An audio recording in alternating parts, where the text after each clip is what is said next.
Today we're going to talk about trends and which ones we should not invest in order to have a more timeless wardrobe. As I'm getting older, I am finding that really creating more of a timeless wardrobe is something that is more important to me than keeping up with the newest trends. Now, there are always new trends popping up and really kind of making us feel like we're missing out on something if we don't have whatever the newest trend is.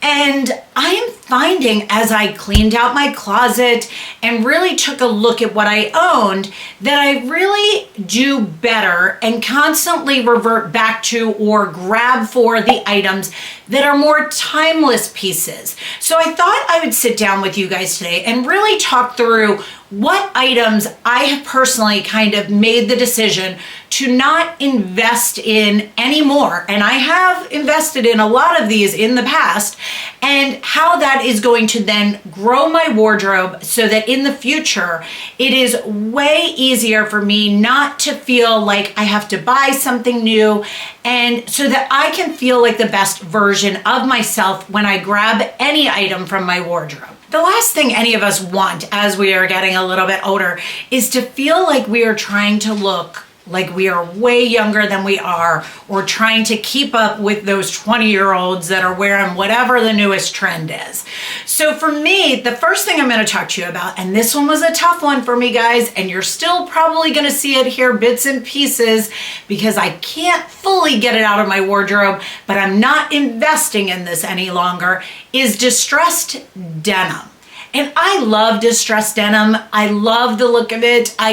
Something about it draws to me. And to be honest, I'm very rarely buying an item that is distressed. I would find something to be more of a raw hem at the bottom than anything else. But I already owned enough distressed denim that has holes in the knees or whatever have you. But I have learned through trying out the items and trying on the items that I already own that a strategically placed distressed item or distressed area is okay for me, and I love it in through spring and summer. Something about it, it's always on light denim. I definitely don't like distressing on dark denim, but on a light denim, just something about that distressed look screams spring and summer to me. But I have to be very careful on the pieces I am wearing it on, where it's placed, how it sits, because I don't want to look like I am trying too hard, again, to be that 20-year-old or 20-something or in with the newest trend. I really just want it to look like it fits and works on my body. Now, if it is a piece that I feel great in, I am going to rock it and wear it, and I suggest you do the same. I am just trying to make a conscious effort to not purchase any more distressed pieces, because I do find the items that I have that are not distressed will last me a much longer time in my wardrobe. The next item I want to talk about is sheer or lace, and that's like more the head to toe that I'm seeing, just a sheer dress or the sheer lace, or, just a lot of it in an outfit. Now, a strategically placed item, like a nice top that has kind of a see-through element or some lace or some cutouts or some eyelet items, those can be very classy, very pretty, very placed in the right spot. It looks more strategic. It looks more tailored. When it is head to toe, lace or sheer, I just find that can look very dated. You can see it's more like, okay, that was in this year. Now, again, if this is an item that either you feel great in or you already own in your wardrobe, find a way to bring that in so that it feels more like what you are looking to put out there than whatever the newest trend is with this item. The next item I want to talk about is more utility jackets, or the jackets that have all the pockets to them and the super oversized utility jackets. they just scream, again, that super, super oversized look really works well for a super tiny person or a really young person that's wearing it super oversized. That's fine. But I find as I get older that a more tailored blazer, if I want that more utility look, I'm gonna do it more maybe a cargo pant, which is more timeless because, and I'm not talking a cargo pant with a ton of them, I'm talking more a wide leg pant with just a strategically placed extra pocket. Or if you want more of that utility jacket look, find a nice army colored jacket that's more fitted, that can give you that same look or feel without having to be so on trend and really feeling that, you know, oversized utility look. That is just something that, again, kind of, we're going to look back and go, oh, that was in on this year or for these few years. If you then do it more in a strategically placed pant or a jacket that's in that colorway, that is going to be something that is way more timeless for your wardrobe. So I'm just not investing in those oversized utility jackets. I am kind of finding these items, and I do have quite a few of them. I have Deal 1961, I think it is. I have a green and like a light blue denim pair of more cargo pants. They're a wide leg pant.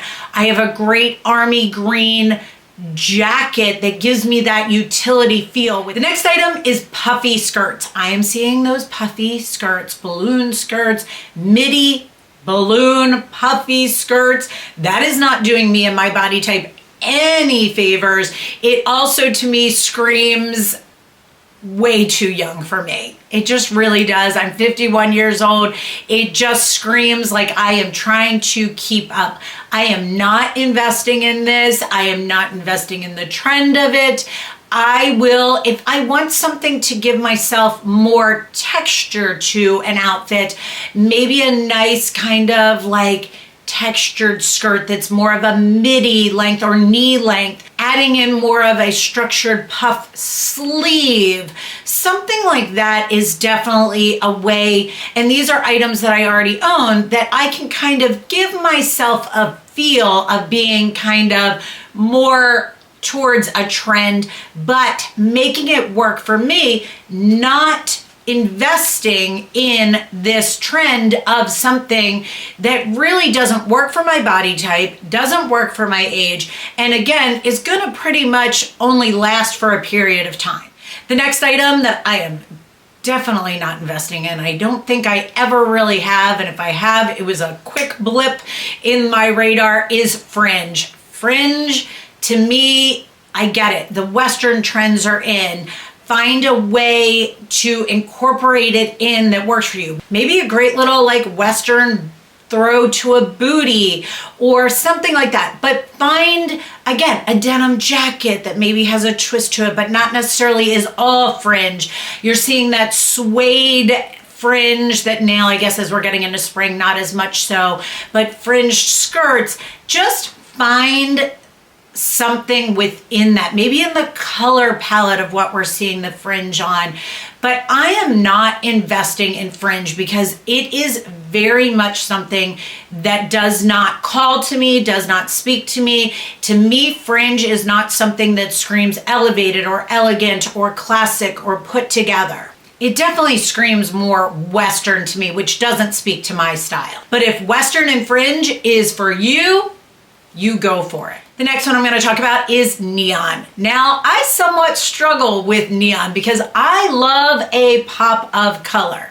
However, that's exactly how I love it, is I would invest in it as a pop of color. I love a good pop of a neon pink blazer as we get into spring and summer. I love a good pop of color in a shoe, not necessarily a neon.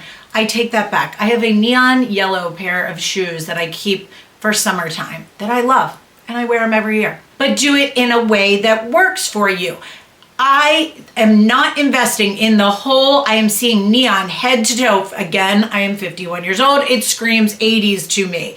But these trends all cycle through. So wearing it head to toe is not a way that works for me. And investing in it in a head to toe look is not a way that works for me. However, those pieces that I already own, I love in summer a good neon pop in a shirt. As I mentioned, in a blazer.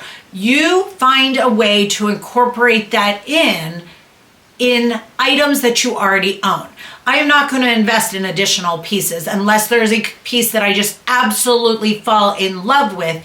It is not something that I find is a hole in my wardrobe. And I talked about that in my video about spring denim trends, just about the fact that not all trends work for me. So finding a way to incorporate things in, like neon, I do have pieces that I already have owned and owned for many years and I love. So I will rotate them in a way that feels true to me. The last thing I am not investing in, and I wore it back in the day, guys, don't get me wrong, I did. Late 90s, early 2000s, low-rise jeans. I cannot believe they are coming back. Like, that just does not, I get it. When I was in my 20s, I probably felt great in them because I was wearing like midriff stuff and I didn't mind my stomach being out. That is not something that I am going to invest in at this point in my life or going forward. I don't care how good a shape I try and get my butt in. It is not a trend that works on me or my body at this point in my life. That closet clean out I talked about, I did not own or have one pair of low-rise jeans that had stayed to this point in time. They are long gone and they are not even items that I just kept and kind of filed away as I talked about in that video. They were long since gone, donated, given away, whatever I did with them. Low rise is not something I am investing in or want to see again. For me personally, again, if you love it, you rock it, you wear it, I am all for that, but it is not working for me. So those are all of the trends that I am definitely not investing in. Was there one that struck a chord with you? Was there one that you loved that you're like, oh, like neon for me, right? Let me know down in the comments. I'd love to hear about it. So I hope you found this fun and have a great weekend.